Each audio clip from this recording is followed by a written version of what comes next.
میرے عزیز بھائیوں اور بہنوں، یہ دنیا ایک عارضی جگہ ہے. یہاں کی خوشیاں اور غم سب ختم ہو جانے والے ہیں. اصل زندگی وہ ہے جو آخرت میں ہے. اگر زندگی میں مشکل آئے تو صبر کرو، اور جب نعمت ملے تو شکر کرو، کیونکہ صبر اور شکر ہی ایمان کی اصل پہچان ہے.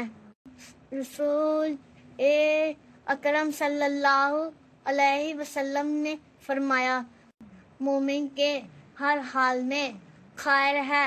اگر اسے خوشی ملے اور وہ شکر کرے تو اس کے لیے خیر ہے، اور اگر اسے دکھ پہنچے اور وہ صبر کرے تو اس کے لیے خیر ہے. لہذا ہمیں چاہیے کہ ہر حال میں اللہ کو یاد رکھیں، دعا کریں اور اس پر بھروسہ رکھیں، کیونکہ وہی ہمارا رب ہے اور وہی ہمیں کامیاب کرے گا.